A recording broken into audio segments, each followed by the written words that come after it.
സർവശക്തനും സർവാധിപനുമായ ദൈവമായ കർത്താവേ, ഈ നല്ല പ്രഭാതത്തിനായിട്ട് ഞങ്ങളങ്ങേ സ്തുതിക്കുന്നു, ഞങ്ങളങ്ങേ മഹത്വപ്പെടുത്തുന്നു.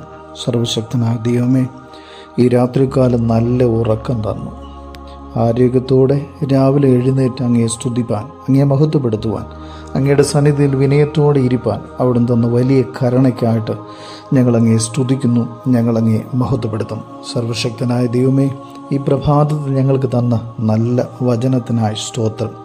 അവിടുത്തെ വാഗ്ദത്തം ഏറ്റെടുത്ത് അതിൽ ഉറച്ചു നിൽപ്പാൻ ഞങ്ങളെ സഹായിക്കണം. ഒന്നിനെക്കുറിച്ചും വിചാരപ്പെടരുത്. എല്ലാറ്റിലും പ്രാർത്ഥനയാലും അപേക്ഷയാലും നിങ്ങളുടെ ആവശ്യങ്ങൾ സ്തോത്രത്തോടുകൂടി ദൈവസന്നിധിയിൽ അറിയിക്കത്രേ വേണ്ടത് എന്ന് ഞങ്ങളെ ബോധ്യപ്പെടുത്തിയ സർവശക്തനായ ദൈവമേ, ഞങ്ങൾ അങ്ങേക്ക് സ്തോത്രം സമർപ്പിക്കുന്നു.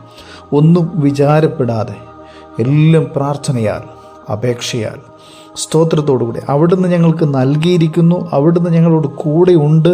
അവിടുന്ന് ഞങ്ങൾക്ക് നിവർത്തിച്ച് തരുമെന്ന പൂർണ്ണ മനസ്സോടുകൂടെ പൂർണ്ണ ബോധ്യത്തോടുകൂടി അങ്ങേ സ്തോത്രം ചെയ്ത് നിലനിൽക്കാൻ അവിടെ ഞങ്ങളെ ശക്തീകരിക്കണമേ, ബലപ്പെടുത്തുമാറാകണമേ എന്ന് വിനയപൂർവ്വം പ്രാർത്ഥിക്കുന്നു.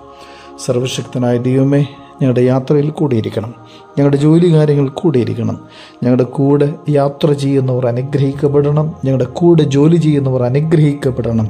ഞങ്ങളുടെ കുടുംബം അനുഗ്രഹിക്കപ്പെടണം, നന്മകളാൽ നയിക്കപ്പെടണം. ദൈവമായ കർത്താവേ, ഞങ്ങളുടെ തലമുറകളെ അനുഗ്രഹിക്കണമേ. നന്മയുള്ള തലമുറയായി ജീവിക്കുവാൻ, മറ്റുള്ളവരുടെ നന്മയെ ആശ്രയിച്ച് നന്മ കണ്ട് ജീവിക്കുവാൻ എല്ലാവരെയും ഒരുക്കണമേ എന്ന് പ്രാർത്ഥിക്കുന്നു. പഠിക്കുന്ന കുഞ്ഞുങ്ങളെ അനുഗ്രഹിക്കണമേ. പരീക്ഷയ്ക്കായി ഒരുങ്ങുന്ന കുഞ്ഞുങ്ങളെ അനുഗ്രഹിക്കണമേ. പ്രത്യേകിച്ച് ഇന്ന് പരീക്ഷയ്ക്ക് പോകുന്ന എല്ലാ മക്കളെയും അവിടുന്ന് അനുഗ്രഹിക്കണമേ. കൃപ കൊണ്ട് പൊതിയണമേ. നന്മകളാൽ നിറയ്ക്കണമേ. സർവശക്തനായ ദൈവമേ, ശാരീരികവും മാനസികവുമായ വേദന അനുഭവിക്കുന്ന എല്ലാവരെയും അവിടുത്തെ കരങ്ങളിലേക്ക് സമർപ്പിക്കുന്നു. അവിടുത്തെ കൃപ കൊണ്ട് പൊതിയണം. നിന്റെ കുഞ്ഞുങ്ങളുടെ എല്ലാ ആവശ്യങ്ങളും പേരുപേരായ അവിടുത്തെ കരങ്ങളിൽ സമർപ്പിക്കുന്നു. എല്ലാറ്റിൻ്റെ മേലും നന്മ നൽകണമേ, അനുഗ്രഹിക്കണമേ. പിതാവിൻ്റെയും പുത്രൻ്റെയും ജീവനുടെ പരിശുദ്ധ റൂഹായുടെ നാമത്തിൽ തന്നെ ആമേൻ.